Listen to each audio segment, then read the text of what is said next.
The series opens with Hongju waking up from a dream where she hugs and expresses her gratitude to a wounded stranger in a crossroads on a snowy night. Just in time, the stranger in her dream, Jae Chan, arrives in their neighborhood with his younger brother Seung Won Shin Jae-ha and moves in a house across theirs. While working with her mother Yoon Moon son Wang Young-hee in their Samgyeopsal restaurant, Hongju meets a chain smoker whom she dreamed of and was destined to die at a gasoline station. Hongju is unnerved when the smoker dies in the way she had dreamed and by another dream in which her mother was destined to die in an accident Hongju is about to get into. This pushes her to cut off her hair because she had long hair in the dream. On his first day at the Division 3 prosecutor's office, Jae Chan meets lawyer Lee Yu Beom whom he secretly loathes because of a bitter incident dating back to when he was a teenager. One night, Jae Chan dreams that Yu Beom takes Hongju on a date. In the dream, Hongju excuses herself to go home thinking that she left the door at their house ajar. As it unexpectedly started snowing heavily, Yu Beom insists on driving Hongju's car and during the drive he gets into an accident in which a policeman is killed. Yu Beom claims that Hongju was driving, dragging her while unconscious into the driver's seat and falsifying evidence. When she wakes up from a coma, months later, Hongju is wrongly accused of the accident, and learns that her mother died of exhaustion working to pay the damages claimed by the victim's family.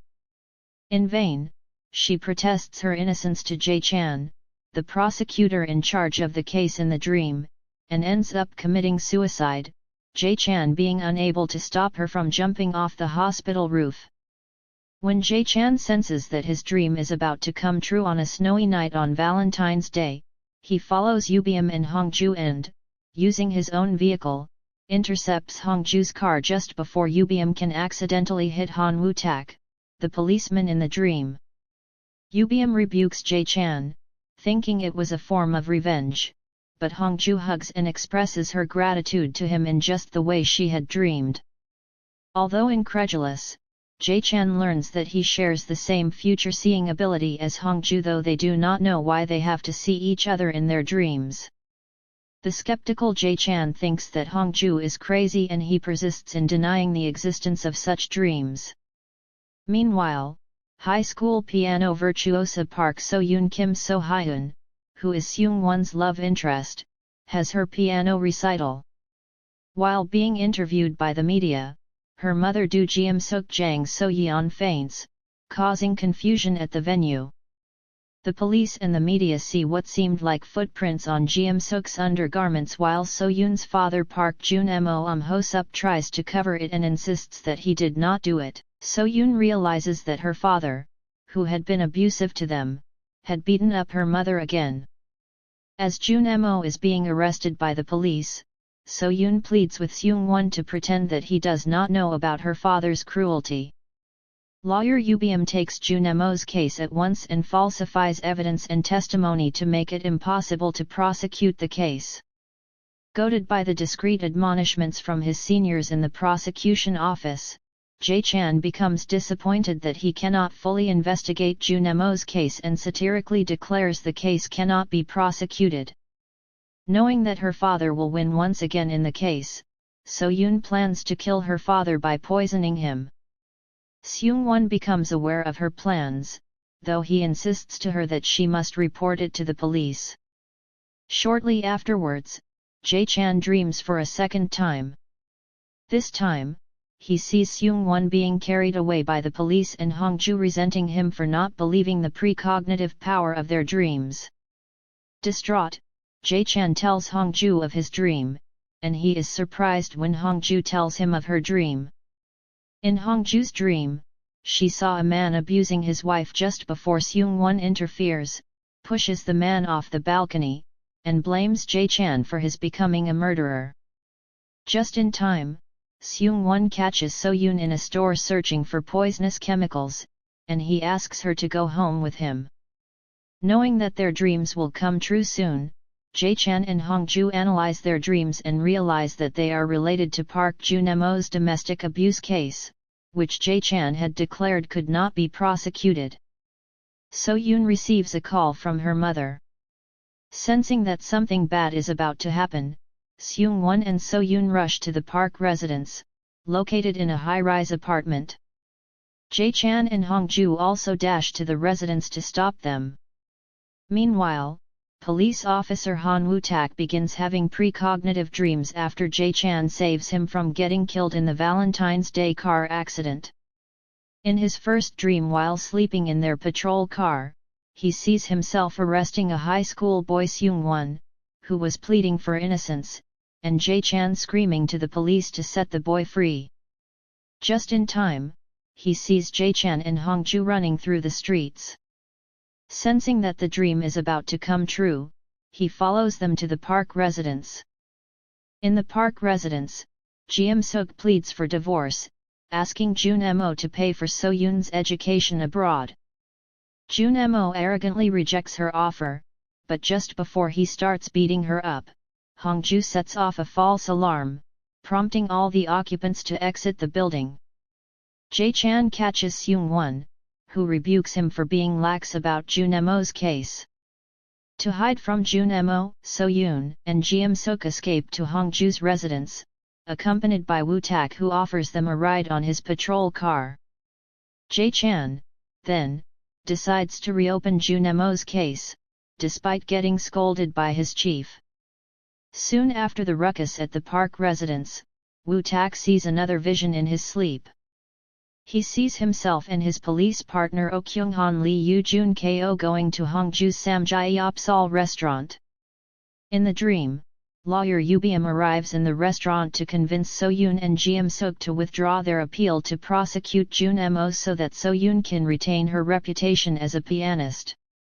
Frustrated and willing to give up her career for their family to be peaceful again, So-yoon attempts to injure her hand with a chopstick, but Hongju interferes and gets her hand impaled instead. To prevent the tragedy from happening and also to express his gratitude for saving his life, Woo-tak invites Jae Chan instead to the restaurant. During their meal, Jae Chan gets curious upon seeing Woo-tak counting down from 5. Just in time, the door opens, and Yu Beom arrives to meet So-yoon and Jung-suk. Woo-tak is amazed that his dream is already happening exactly as it is, except that he was having a meal with Jae Chan, not Kyung-han. Jae Chan overhears the conversation between Yu Beom, So-yoon, and Jung-suk, and just before the accident happens, Jae Chan intervenes in the argument and promises So-yoon and Jung-suk that he will prosecute Jun-mo in every way he can. Woo-tak learns from Jae Chan and Hongju about their precognitive dreams, although the trio are still curious about why, out of the many people around them, they were the ones chosen to have such dreams. Jae Chan starts the investigation and gathers as much evidence as possible. Later on, Woo-tak and Hongju both dream about Jun-mo's case and persuades Jae Chan to let his co-worker, Inspector Choi Dam-dong Kim Won-ha, to do the interrogation first. Jae Chan lets Inspector Choi do the investigation despite his suspicions about him siding with Yu Beom, who already prepared fabricated evidence and claims as Jun-mo's attorney. Unexpectedly, Inspector Choi was able to deduce the truth out of Jun-mo, and Jae Chan prosecutes him successfully to Yu Beom's disappointment. Jae Chan senses that Inspector Choi is unbiased, meticulous, and accountable in his work and apologizes for his doubt about him. Meanwhile, Hongju has long been discomfited by one recurring dream, which shows herself wearing a blue jacket-like field reporter's uniform and lying apparently dead on a grassy terrain during a rainy night. It was the dream which compelled her to leave her job as a field reporter in SBC and to work alongside her mother in their restaurant. However, Hongju intends to return to work after concluding that she can change the future portrayed in their dreams, but her mother is against her plans out of her fear that her dream might actually come true. To convince her mother, Hongju brings a fire extinguisher and saves coffee shop attendant Kong Cho-hee Kim De-yeko, who was bound to be burned to her death in a fire. Jae Chan and Woo-tak, who dreamed about the same incident, works together to keep Hongju safe. On the other hand, the Division 3 prosecutor's office including Inspector Choi investigates a car accident case involving Cho-hee's older brothers. The younger of these two brothers, Kang Byung-hee, apparently died when the other, Kang Dae-hee Kang Ki-young, drove the vehicle. The seemingly distressed Dae-hee refused an autopsy to be done to his brother's corpse and requested it to be cremated. Later on, Hongju's reluctant mother personally asks Jae Chan to protect Hongju and invites him to have breakfast every day at their house. On Hongju's first day back at work, her co-worker Bong Do-hyun Oeui-sik ko presents to her the new field reporter's new uniform, the blue jacket-like attire she saw in her death dream. After his younger brother's cremation, Kang Dae-hee goes to lawyer Lee Yu Beom and, offering him a big sum of money, reveals to him that he had actually killed his brother Byung-hee so that he can claim his insurance. He had mixed Byung-hee's herbal drink with potassium cyanide and crashed his car to make the scene look like a car accident. Meanwhile, Jae Chan dreams of himself and Hongju watching the latter reporting on TV that a man named Kang Dae-hee was proven guilty of killing both of his younger brother and younger sister for their insurance money and consequently sentenced to life imprisonment. The next day, during a meeting between him and his colleagues, Jae Chan learns at the prosecution office that Dae-hee is already accused of killing his younger brother for the insurance, and that Dae-hee's younger sister Cho-hee is still alive. At her work, Hongju began covering a serial poisoning case of about 100 cats around Seoul. To prosecute Dae-hee, Jae Chan's fellow prosecutor Shin Hee-min Ko Sung-hee takes the case, but her arguments get overruled by Yu Beom's, which claim that Hee-min's evidence are insignificant to charge Dae-hee, who was then acquitted. On the other hand, Jae Chan gets worried after dreaming once again, this time seeing Dae-hee attacking Hongju and his sister Cho-hee at a building rooftop. Hongju, who was still gathering data about the serial cat poisoning, goes with Woo-tak to a chicken restaurant where she once saw a man feeding cats, not knowing that it was actually Dae-hee. With Dae-hee on the loose, Jae Chan recalls at work the two dreams he recently had. He also remembers that Hongju was covering a cat poisoning case and notes that he saw in the first dream a pouch with a straw, one of the evidences that proved Dae-hee's crime. When Jae Chan speculates the possibility of poisoning, Inspector Choi recalls that the wounds and blood stains on the victim's corpse were pinkish and near orange instead of bluish-red, a sign of potassium cyanide poisoning. To apprehend Dae-hee, Jae Chan and Inspector Choi request for backup and rush to the site of the incident in his second dream, just in time to see Woo-tak already grievously wounded and Dae-hee about to attack Hongju and Cho-hee at the rooftop. As the ambulance arrives to rescue Woo-tak, Jae Chan and Inspector Choi arrest Dae-hee, saving Hongju and Cho-hee. The murder case was reopened, and with Jae Chan taking over it, he gathers all evidences of the crime, which also points Dae-hee as the culprit of the serial cat poisoning. Kang Dae-hee is finally convicted of murder in the retrial, and Jae Chan successfully sought a life sentence for the killer. After the struggle with Dae-hee, Jae Chan and Hongju decide to recompense Woo-tak until his recovery for his efforts to keep Hongju safe. Previously, it was Jae Chan who requested Woo-tak to watch over Hongju after he saw the two dreams on Dae-hee. Steadily, Woo-tak is having an affection for Hongju, although he is keeping his feelings concealed, sensing that Hongju and Jae Chan are developing feelings for each other. Hongju also sees another dream where Jae Chan crosses the street at night, carrying a couple's ring for her. Soon after Woo-tak's recovery, Hongju and Woo-tak dream about Do Hak-young Baek Sung-hyun, the latter's roommate and friend in high school who works as an internet installer. In Hongju's dream, Hak-young barges in Woo-tak's house at night and asks for his help in a case he gets involved in. In Woo-tak's, he saw himself being interrogated by Jae Chan because of Hak-young. A worried Hongju checks up on Woo-tak, shortly before Hak-young actually arrives in his house. Hak-young reveals to Woo-tak that he has been falsely accused of the murder of athlete Yu Suk-young Cha Jung Won, who was one of his clients. Right after Hak Young had finished fixing Soo-kyung's internet connection, the latter was found dead on her own pool of gore with a mysterious geometrical figure drawn on the floor with her blood. Woo-tak, then, urges Hak Young to turn himself in and to trust the law after Hak Young swears that he may disclose to the police the secret Woo-tak has been hiding. With the public enraged by Soo-kyung's sudden death, Jae Chan investigates the crime at once and cross-examines Woo-tak to find out more about the suspect Do Hak Young's past. He gradually thinks that Hak Young is actually innocent, though he is still clueless about the geometrical figure on the floor which was impossible for a person to create within a short period of time. The autopsy results also showed that Soo-kyung has a history of otoliths, that she died out of cerebral hemorrhage, and that she had no scars on her body except for a wound on her head. On the other hand, lawyer Yu Beom involves himself in the case as the plaintiff for the Yu family, insisting that Jae Chan is being too time-consuming with the case. Yu Beom also tries to persuade Hongju to make an online article revealing Hak Young's personal information so that she can help in finding evidence against Hak Young using social media. Nevertheless, Hongju considers Hak Young's personal information irrelevant to the case and refuses to post them in media.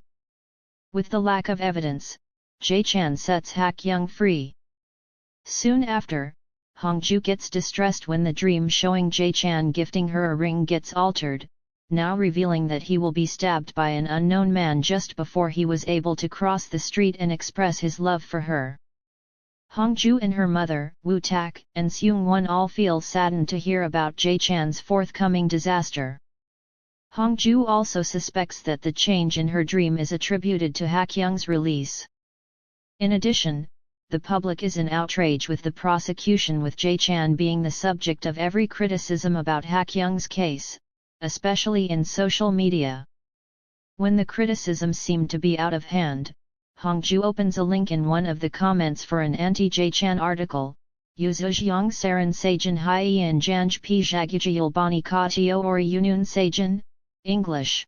The bloodstains at the scene of Yu Soo-kyung's murder case reminds me of a photo, leading to a picture of a robot vacuum cleaner running over a dog's excrement, creating a geometric pattern on the floor similar to the blood pattern in Yu Soo-kyung's case. At the same time, Soo-kyung's housekeeper, whom Jae Chan was interrogating as a witness, also mentions of a robot vacuum cleaner which, according to Inspector Choi, was not found among the items inside the victim's residence. Putting the clues together, however, Inspector Choi infers that Soo-kyung could have fainted due to her otoliths and lost a lot of blood out of a head injury upon her fall, while the robot vacuum cleaner ran over the pool of blood, created the pattern on the floor, and strayed outside the house, making the inspection team unable to retrieve it. To prove their hypothesis, Jae Chan traced the item with Inspector Choi and found it in an e-waste disposal facility with the help of Hongju with co-worker Bong Do-hyun and Woo-tak with fellow policeman Oh Kyung-han. Yu Soo-kyung's blood was found in it, attesting their claim and proving Hak Young's innocence. Upon a request from Woo-tak, Hongju gives Hak Young a chance to make a public appeal of his innocence to be broadcast in the media. Later, upon hearing Jae Chan's success in Hak Young's case in the news, lawyer Lee Yu Beom implicitly goads Yu Soo-kyung's father, skilled marksman Yu Man-ho-jian Kuk-won Ko, who was already suffering from a later stage of pancreatic cancer, into going against Jae Chan. He had given him stolen photos of Woo-tak, Hak Young, and Jae Chan and speculated a bribery between the three. On the other hand, Jae Chan learns that Hongju was his childhood acquaintance Bam Tori, lit. Chestnut, whose father was murdered by the same culprit who killed Jae Chan's. Jae Chan buys an engagement ring so that he can propose to Hongju, but the latter's dream unfortunately comes true in a different setup. Before Jae Chan could cross the street, Yu Man-ho arrives in a car and shoots Jae Chan right in front of Hongju. After shooting Jae Chan, Yu Man-ho finds Woo-tak and Hak Young and attempts to ram them with his car. As Woo-tak and Hak Young were about to get killed, the police apprehend Yu Man-ho but finds him unconscious inside his car. Jae Chan is rushed to the hospital for emergency treatment and he fortunately improves from his injury. Man-ho is also confined to the hospital due to his worsening pancreatic cancer. Yu Beom is also brought in by the prosecution for interrogation for instigating Yu Man-ho to assassinate Jae Chan, in which Yu Beom accused the prosecution of fabricating the evidence that it was the robot cleaner who ran over Soo-kyung's blood pool and created the pattern in order to irresponsibly clear Ha-kyung's name. The prosecutors looking at the interrogation from another room, including Yu Beom's former colleagues, had begun to realize Yu Beom's true colors. Hongju receives the engagement ring from the still confined Jae Chan, but along with it is a note which she had given to a childhood acquaintance whose father was killed by the same person who killed hers when she was still a teenager. She realizes that Jae Chan was that childhood acquaintance, whose father police chief officer Jung Il-seung Jang Hyun-sung was killed by a runaway soldier who also killed her father Nam Chol-du Choi Won-young, a bus driver.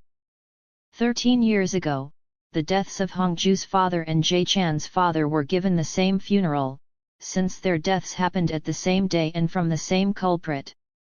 It was during the funeral when Hongju, aka Bam Tori, met Jae Chan.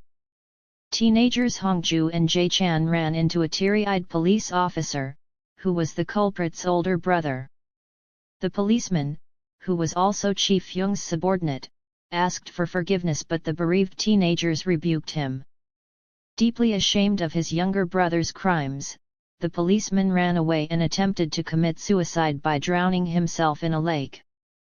Jae Chan decided to save the policeman with Hongju's help, but while he was underwater Hongju hesitated out of her anger towards the policeman. As Jae Chan and the policeman were about to completely drown, Hongju rids herself of all resentment and pulls them out of the water. Because of these bad memories, especially of nearly killing Jae Chan in the lake, Hongju hesitates to wear the ring Jae Chan gave her. Feeling sad about it, Hongju reveals to Jae Chan what really happened at the lake, telling him that it pains her to see him, the boy she nearly killed. As Hongju attends a book launching ceremony, Jae Chan intends to interrogate Yu Man-ho for what he had done to him. Accompanied by prosecutor Shin, Jae Chan suddenly remembers his teenage years with Hongju and feels a change of heart. He clarifies, instead, to Man-ho the truth about Yu Soo-kyung's case. Subsequently, Jae Chan escapes from the hospital to search for Hongju and reveal his feelings for her, despite the rain and his still sensitive gunshot wound. Hongju, who instantly dreamt about what Jae Chan will do, rushes to the hospital and comes across him shortly after. Jae Chan discloses to Hongju that he also felt the same resentment and hesitation as her back then. Jae Chan and Hongju finally profess their love for each other and share a kiss. Meanwhile, lawyer Yu Beom receives a call from a new client, Professor novelist Moon Taemin Ryu Tae-ho Ko, who has recently finished his launch party for his new book. During this party, his teaching assistant Lee Won Moon Yongsuk Ko revealed his being abusive to his students and subordinates. Professor Moon then secretly strangled Lee Won and pushed him down a derelict elevator shaft. With the crime finished, Professor Moon becomes apprehensive when he notices a child's cap lying nearby on the floor, implying that someone saw him killing his teaching assistant. The victim is already brain dead in the hospital, can ultimately die within a week, and is a prospective organ donor to 7 patients, while the witness is a 5-year-old kindergartner. In line with Professor Moon's case, Hongju and Woo-tak both dream of Jae Chan resigning from his job. In Hongju's dream, Jae Chan conducts an autopsy and successfully prosecutes Professor Moon, but the 7 patients waiting for the transplant perish in return. In Woo-tak's version, Jae Chan agrees with the organ transplant and reveals in court that Professor Moon is the culprit, but with no autopsy done, Professor Moon is acquitted from the murder charge while Lee Hwan's father Kim Ki-cheon Ko blames Jae Chan for Professor Moon's release. Although hesitant, Hongju tells Jae Chan about the dreams. After having their days off, Hongju and Jae Chan decide to face the situation no matter what. Just in time, Woo Tak arrests Professor Moon, who was already assaulting the kindergartner witness. To prevent Hongju and Woo Tak's dreams from coming true, Jae Chan decides to let the autopsy be done after the organ transplant since the injuries that Lee Won had were all contained to his head only. Jae Chan begins with the lawsuit against Professor Moon. While Yu Beom kept on asserting Professor Moon's innocence, Jae Chan interrogates the kindergartner, using childlike language to establish rapport with the child. With the help of senior prosecutor Sun Woo-ju Bi-ha-sun, the credibility of the autopsy results and the possibility of a transplant be done before an autopsy were proven. Nevertheless, Yu Beom argues that the surgeon should be blamed for Lee Hwan's death since Lee Hwan's cardiac death happened after the transplant, not after Professor Moon's crime. Cardiac death is the favored kind of death in courts than brain death. Hongju and Lee Hwan's father vehemently protests on Yu Beom's argument. Jae Chan strongly asserted the baselessness of such claim, emphasizing that Professor Moon's crime would have led to Lee Hwan's ultimate cardiac death even without the organ transplant. Professor Moon is finally prosecuted of murder and is sentenced to 7 years imprisonment, much to the disappointment of Jae Chan, who earlier argued for a sentence of 10 years jail. With the future once again changed, Jae Chan and Hongju spend an intimate moment at the beach. At the beach, Jae Chan and Hongju wonder if they could still meet the police officer they saved at the lake 13 years ago. Jae Chan supposes that they could have crossed their paths with him once, though they could have not recognized him. After Professor Moon's case, lawyer Yu Beom invites Inspector Choi and Jae Chan's assisting officer Moon Hyang Mi Park Jin-ju to work at Yu Beom's company, the Haekwang law firm. Inspector Choi refuses the offer and chooses to stay. Jae Chan, who learns from Hyang Mi about Yu Beom's offer, tries to convince Inspector Choi not to quit his job. Meanwhile, Jae Chan receives from his younger brother Seung Won the last will of Dr. Myung Yi-suk, the father of Seung Won's classmate Myung Daegu and the supposed culprit of an intravenous drip serial killing case of 11 hospital patients. Years ago, it was Yu Beom who handled the case when he was still a prosecutor, and the case earned him an award from the Public Prosecutor General. Recently, Myung Yi-suk, who was subsequently convicted and punished with a life sentence, committed suicide inside his prison cell and left a note saying that he was falsely accused of the crime.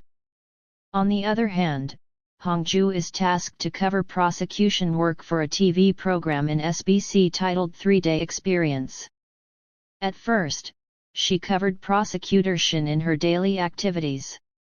For the night shift, she covered Jae Chan, who was interrogating a cell phone thief whose paralytic 9-year-old daughter died when he was in jail a decade ago. The thief, then, gives him a flash drive, which contains files from one of the phones he recently pocketed. Upon investigating the flash drive, Inspector Choi Dam-dong uncovers photos of 19 hospital patients, 11 of which were the victims of the Myung Yi-suk intravenous drip serial killing case. The prosecution team deduces that the real culprit is still at large, and Inspector Choi bitterly realizes that Yu Beom had fabricated the evidences, leading to Myung Yi-suk being indicted instead. Later, Jae Chan and Hongju, who were looking for the cell phone owner, gets trapped in a fire. Inspector Choi fortunately arrives at the scene and saves the couple from burning to their deaths. While being rushed with Hongju to the hospital, Jae Chan wonders how Inspector Choi managed to find them. Upon reporting back to their works, Jae Chan and Hongju learns that the remaining 8 patients in the 19 photos were killed after Myung Yi-suk's arrest, further proving the existence of a real culprit, which they infer also as the culprit behind the arson that nearly killed them. Jae Chan and another senior prosecutor Lee Ji-kwang Min Sung-wook Ko are instructed to reinvestigate the intravenous drip serial killing case, while prosecutors Sun and Shin are directed to inspect the arson case. With the reopening of the 4 drip killings, it is assumed that there is an error in Yu Beom and Inspector Choi's investigation, but Jae Chan strongly believes in Inspector Choi's innocence. On the other hand, Yu Beom began receiving ominous text messages from an unknown source, asking him if he really manipulated the evidences for the 4-drip serial killing case. He was also interviewed by Hongju, who told him that she already knew that something went wrong with the case and that he could be the one to be blamed. Yu Beom decides to unmask the secret texter by meeting him up at his office late at night. Just as the prosecution and Hongju's reporting team found out that it was actually a woman who owned the phone and bought the gasoline used for the arson, the secret texter and the real culprit of the serial killing, Ha Juan Lee Nara, revealed herself to Yu Beom. Juan discloses to Yu Beom her bitter past which lead her to doing such a heinous crime. She was a bedridden patient having Crohn's disease, and she utterly despised her fellow patients who were already being discharged from the hospital. Even though she knew it was extremely evil, she injected her first 11 victims with fatal amounts of Vekaron and, after Myung Yi-suk's arrest, killed in the same manner the remaining 8. She did not even care if she will be punished, but with Yu Beom prosecuting another person instead of her, she sensed a feeling of hope for the first time. Now that the case is being reinvestigated, she knew the Yu Beom's fame as a lawyer may be ruined soon, and during the whole conversation, Juan was remorseless about the deaths of the 19 innocent people whom she murdered.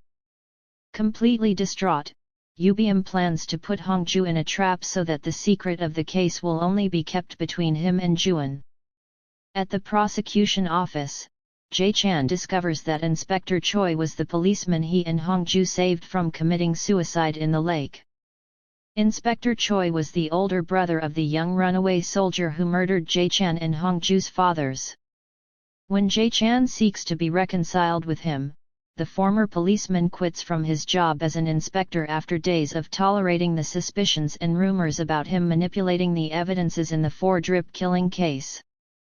He leaves his resignation letter to Jae Chan, pleading his innocence from the accusations. Yu Beom invites Hongju for a late-night interview, minutes before a scheduled power interruption in the building. Before she arrived, he placed a sleeping pill in her cup of coffee. Unknowing that it was already the fulfillment of the dream of her impending death, Hongju drinks her coffee and collapses, nearly unconscious. She was, then, carried by Yu Beom and Juan to the law firm's rooftop garden under the heavy rain.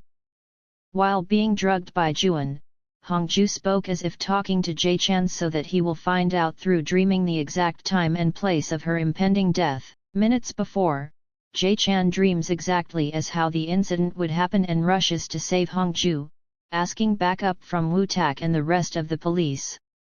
As Woo Tak and the reinforcements arrive first, Yu Beom decides to kill Juan to rid of all suspicions. He took a sleeping pill so that he can pretend that he had been drugged also by Juan. Before Juan can defend herself, he pushed her off the building just as Woo Tak reached the rooftop.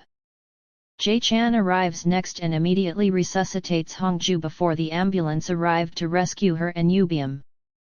At the hospital, Yu Beom wakes up and tells the police detectives his fake story, but he suddenly felt nervous upon learning that Hongju also recovered, thanks to Jae Chan's early response. Jae Chan gets furious upon hearing that Yu Beom had played victim, but Inspector Choi arrives to comfort him and to advise him not to act rashly. Later, Hongju is discharged and is placed under witness protection, while the prosecution prepares for the lawsuit against Yu Beom, who will be defended by his boss, lawyer Ko Sung-ho Sun Byung-ho. Yu Beom will be charged by the prosecution of evidence tampering, attempted murder of Hongju, and the murder of Ha Juan.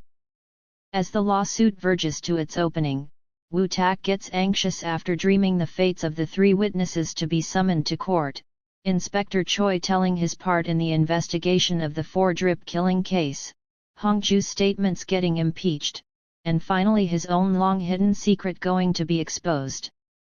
The evidence lists were read and reviewed on the first day of the lawsuit, with Jae Chan and senior prosecutor Lee Ji Kwang representing the prosecution. Lawyer KO disagreed with the statements presented by Inspector Choi, Hongju, and Woo-tak and requested to the judges for a subpoena to be imposed on the three. Before the day of the next trial, Hongju, Jae Chan, and Woo-tak spent time with each other. While Hongju excused herself to answer a call, Jae Chan and Woo-tak revealed to one another that both of them had feelings for Hongju and decided to keep their friendship going nevertheless. On the next trial, cross-examination of the witnesses began with Inspector Choi. As what Woo-tak had dreamt, Inspector Choi admits that he is part of the inspection of the seized items related to the 4-drip serial killing case. He told the court that he was with Yu Beom when he rechecked the seized items and saw 3 bottles of Vecchiron, which were not among the items before.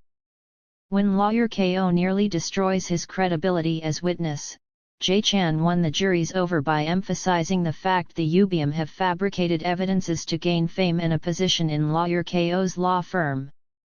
Hongju was interrogated next and, as what Woo-tak had dreamt, her statements get impeached since lawyer KO insisted that she had been drugged and could have only been hallucinating. To counter the argument, Jae Chan impeaches Yu Beom's statements since the latter declares that he was also drugged by Juan and, thus, should be assumed to be hallucinating also during the incident.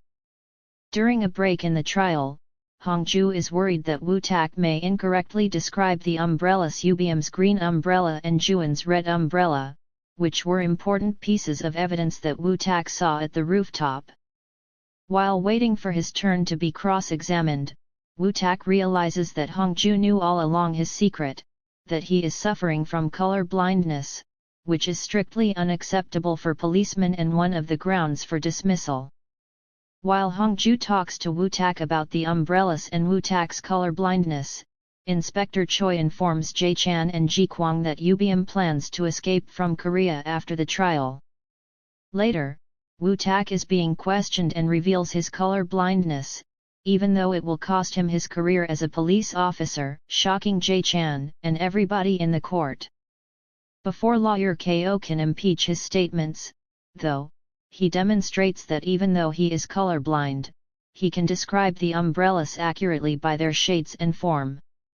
By describing the shape of the umbrellas and using Yu Beom's green necktie and the red lace on Jae Chan's robe as color references, he is able to convince the judges and establish his credibility.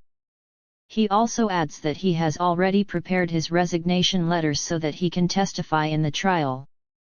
Lawyer KO gives up the case and tells Yu Beom to create his own statements for himself, knowing that they will be defeated in the next and last trial. The prosecution quickly requests a travel ban on Yu Beom. Devastated, Yu Beom rebukes Inspector Choi and deliberately rams his car into him in front of Jae Chan. As Yu Beom is taken away by the police, the dying inspector reveals to the mourning Jae Chan that he also had the ability to see the future through dreams and that he had foreseen his death by Yu Beom in a dream when he was still a policeman. Jae Chan expresses his respect and thanks to him, apologizing to him for not being able to recognize him when they first met at the prosecution office, for compelling him to work too hard on investigations, and for making him worry when he acted foolishly. Inspector Choi says his last words to Jae Chan before he finally dies. After Inspector Choi's funeral, Yu Beom finally admits his crimes and is sentenced to life imprisonment. Days after Yu Beom's trial, Hongju and Jae Chan go to Woo-tak's to provide him books so that Woo-tak can study law and become a lawyer, now that he is unemployed. A year later, pianist and Seung Won's girlfriend Park So-yoon returns to Korea.